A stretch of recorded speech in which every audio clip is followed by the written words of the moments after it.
если я все-таки дойду до монтажа. Плюс я купила новую камеру, поэтому у меня теперь нет выхода, кроме как делать блоги. Поэтому наслаждайтесь, это Сеул.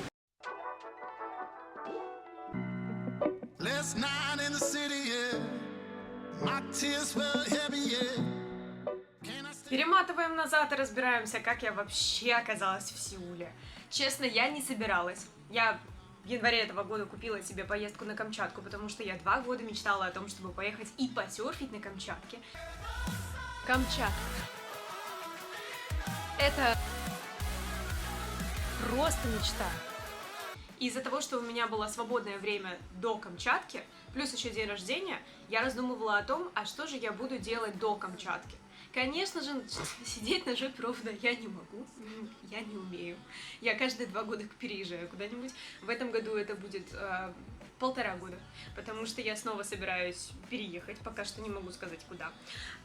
Но я, когда смотрела разные места и разговаривала с друзьями, у меня подруга предложила полететь на Бали. Я на Бали была уже 4 раза, потому что из Австралии лететь до Бали максимально близко.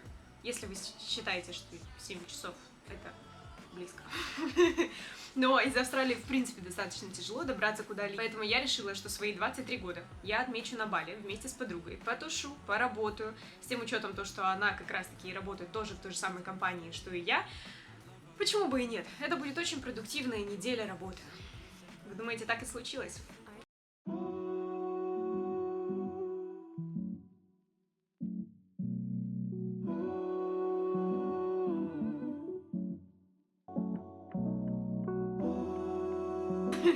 Я на самом деле дорабатываю абсолютно все, что мне надо было сделать здесь, в Сеуле. Но из-за того, что у меня как раз-таки был промежуток между Бали и Камчаткой,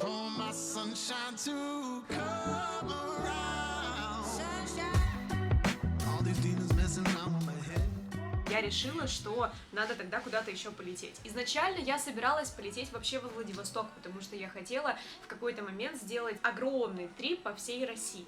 Но из-за того, что лететь до Владивостока достаточно далеко с Бали, надо как минимум сделать 2 или 3 остановки, я посмотрела и подумала, что я лучше полечу в Сеул, потому что, во-первых, я никогда здесь не была, б, мне как будто бы все равно нужен отдых, и в, надеюсь, я никого не обижу, но мне в Сеуле гораздо интереснее будет, чем во Владивостоке на данный период времени.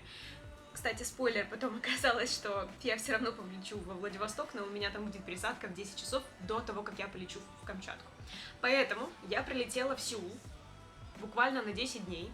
Здесь я работаю, хожу, смотрю разные места и пытаюсь не умереть от того, что я не могу есть местную еду. Это просто какой-то ужас. Я люблю корейское барбекю, но здесь его слишком много. Поэтому с тем учетом, что я в принципе получила Бали-Белли, когда я улетала с Бали, то есть я траванулась прям в день вылета, и пока я летела все 7 часов, обещанные мне 5 часов, я чувствовала это отравление на себе, и первые 3 дня я болела и ничего не могла есть. Зато у меня уже есть несколько инсайдов. Первое. Корея достаточно маленькая сама по себе, и я это прочувствовала только когда я сюда прилетела. Я как бы изначально понимала то, что она достаточно компактная, но мне сказали, что от одного края до другого края на машине ехать 4 часа, что достаточно поразительно, потому что из Краснодара до Сочи, в принципе, ехать 5 часов минимум. Я когда об этом узнала, у меня было такое состояние, типа, что? 4 часа? Да ладно. Во-вторых, возле Сеула находится маленький городок Инчхон. Я пыталась записать влог, пока я ехала туда, но это было безумно неудобно.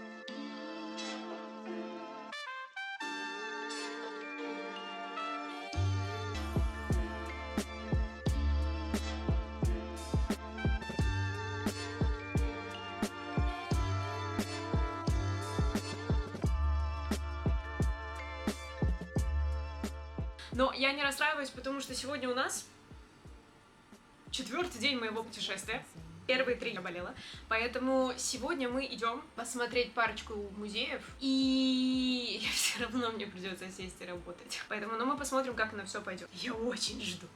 На самом деле, самое что интересно, это то, что я не то чтобы приехала в Сеул в самое правильное время. Здесь 35 градусов жары. Здесь нет ветра практически, сейчас не надо смотреть на мои волосы, которые развиваются, потому что это все ложь. И здесь достаточно жарко, при этом настолько, что сегодня я 20 минут посидела на улице и вспотела так, как будто бы я только вылезла из батика. Не то чтобы это информация, которая вам бы супер помогла, но зато вы знаете то, что в июле лучше в Сеул не прилетать. Но здесь безумно красиво, даже несмотря на это.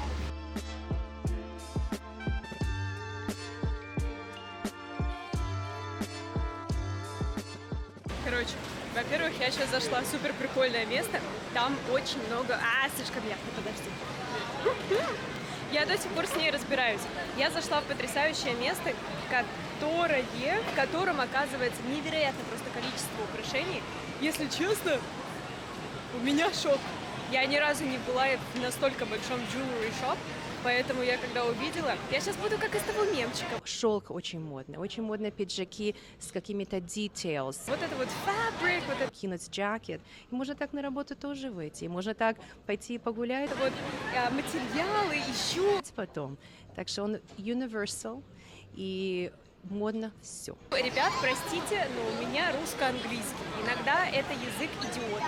Зашла, поразилась, удивилась, но оказывается, то, что у них шопятся даже селебрити, поэтому это потрясающе. А потом я зашла в какой-то интересный очень ти-шоп, где они не используют никаких добавок, никаких сахаров.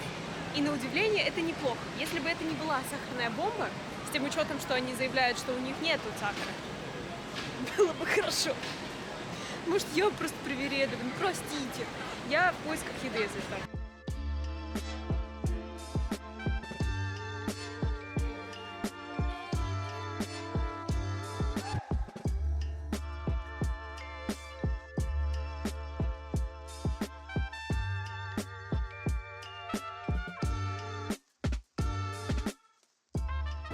Короче, здесь уже в расход идет мой телефон, потому что я не могу держать камеру двумя руками. Ну как, у меня просто третьей руки нет, к сожалению.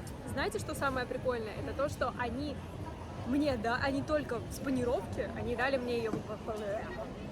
Короче, самое прикольное это то, что они только-только их сделали, пожарили в панировке, отдали мне в руки, и оно еще продолжает журчать у меня в руках. Мне 23 года. Почему я радуюсь от того, что у меня до сих пор жарятся креветки в моих руках? Давайте так. Это было очень вкусно, но это было очень жирно и очень горячо. Типа попробовать вот так вот просто один раз. Почему я такая светлая сейчас? Погоди. Теперь лучше. Попробовать один раз. Оно того реально стоит. Если бы я это ела все на постоянке, честно, мне кажется, это было бы too much.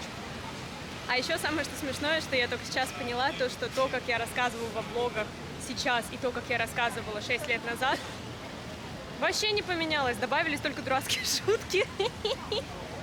Но не обо мне. Давайте про Сеул.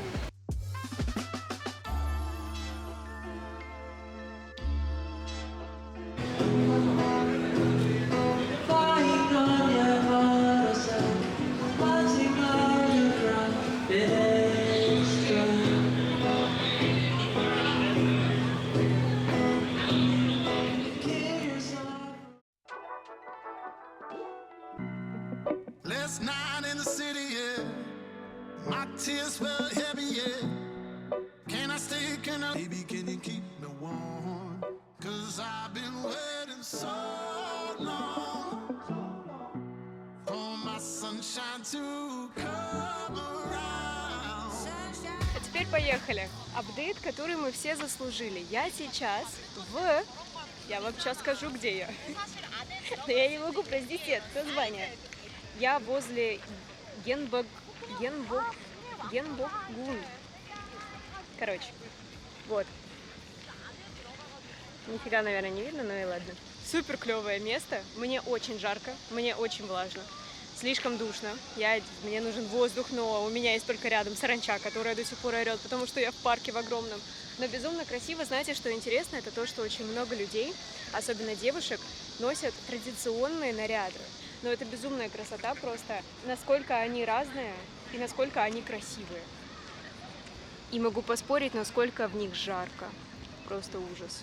Короче, чтобы зайти туда, сначала надо изначально купить вот здесь вот билеты. Один билет взрослый стоит 3000 вон. Можно картой, можно кэшем, как хотите, главное купите. Но мы идем внутрь. Знаете, что будет обидно, если туда с камерой нельзя будет пройти? Но мы не будем об этом думать.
Короче, во-первых, я нашла зеркало, да, я это сделала. Во-вторых, я наткнулась на какое-то супер прикольное место, где они делают напитки, которые максимально сильно похожи на кофе именно по вкусу, но при этом они делают их точнее на основе чая и на основе различных других растений.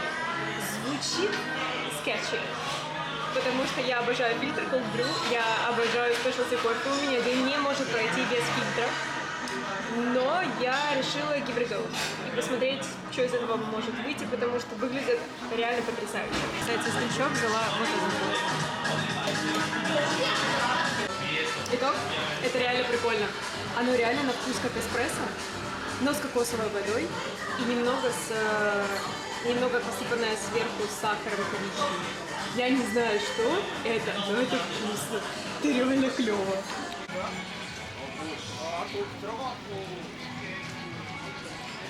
Для тех, кому интересно.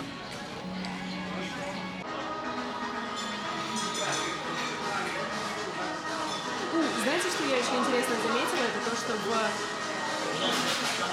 Южной Корее, вообще, в принципе, я предполагаю, в Корее, не принято, когда ты ходишь в одежде, которая у тебя либо не закрывает плечи, либо открывает коленки. Поэтому сегодня у меня практически Total Black. Если бы не моя сумка, то это был бы Total Black. И внизу у меня Адидасы, газели, которые я никогда не надевала для того, чтобы ходить по городу, а оказалось, что они безумно удобные. Затем на мне шорты из Зары и майка русско-балийского бренда. И кепка Nike. Я, кстати, волосы подняла, потому что безумно жарко. Я не могу. Очень-очень-очень-очень душно.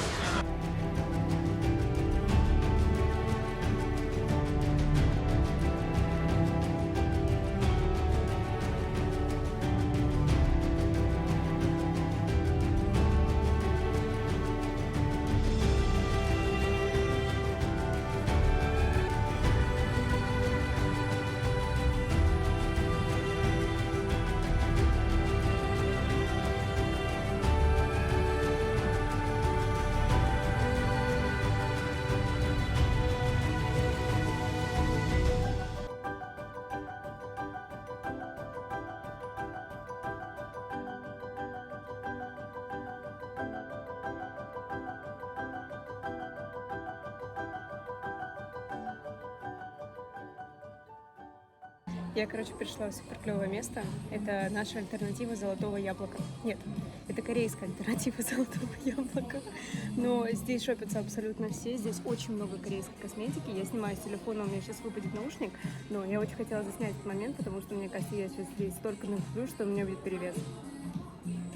Без шуток.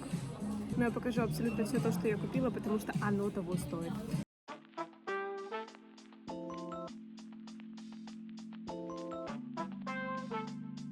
Я Я обещала, я выполняю свои обещания. И в этот раз мы снимаем с камерой весь вот этот пакет. Короче, это вот опять-таки местная альтернатива нашего золотого яблока, но Олив и Янг, они не настолько огромные, как золотое яблоко, поэтому я вам говорю, альтернатива. Но все равно корейская косметика считается одной из самых лучших, особенно корейская уходовая косметика. Я не знаю, насколько все-таки она эффективная, потому что я слышала совершенно разные отзывы. Это не остановило меня от того, чтобы все равно накупить кучу всего и попробовать. Поэтому давайте посмотрим. Вообще мне интересно, сколько оно все весит. Привет, ромашки.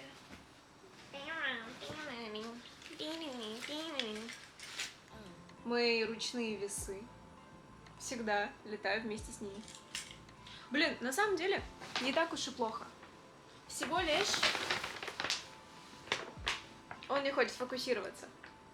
Давай. Е-е-е! Поэтому можно жить с этим, все хорошо. Это не косметика, это просто еда моя. Во-первых, для стартеров я купила супер клевые патчи. Вообще, я начала патчами пользоваться. Это патчи именно для прыщиков, когда вот что-то появляется такое красное, когда оно уже набухает, и для того, чтобы не трогать, потому что абсолютно все дерматологи и косметологи советуют лучше вообще как бы не прикасаться. Можно максимум там крышечку убрать, да, и потом все будет чики-пуки. Но я лично предпочитаю все-таки накладывать вот эти патчи, а так как они с шипами, они еще прокалывают, получается, вот эту белую крышечку и позволяют напитаться прыщику всеми как бы компонентами, которые как раз-таки и убирают гной, да, то есть гной и воспаление. Поэтому мы не трогаем руками, но мы используем патчи. Тема классная. Я взяла пару-тройку вот такой вот сыворотки. Мне что понравилось, это то, что они очень много говорят про то, насколько эта сыворотка как раз-таки питает твою кожу. То есть успокаивает, сглаживает и чистит кожу. Отзывы были потрясающие, поэтому я решила give it a go, посмотреть, насколько все это будет прекрасно. Еще вот такую купила. Но это уже для... как на подарок пойдет. Следующий go-to это корейский SPF. Второй год подряд он выигрывает конкурс лучших SPF-ов, потому что он невероятно легкий, я пробовала его сама.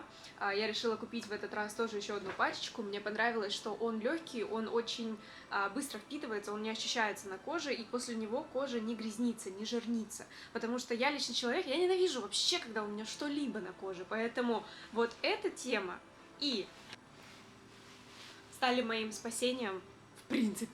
Потому что я понимаю то, что носить SPF надо, загореть хочется, но как бы мы все равно загораем даже с SPF. Да, не так быстро, да, не так сильно, но зато мы предотвращаем все равно как бы процессы старения, которые происходят как раз-таки из-за сильного exposure of the sun. Из-за того, что мы на солнце можем долго торчать. Слышала тоже много хорошего всего про нее. Опять-таки, это еще один победитель в этом году сывороток увлажняющих. Поэтому я очень хочу посмотреть, как оно все пойдет. And I'll keep you updated. Я не могу без английского. Это просто ужас. Мой мозг отключается.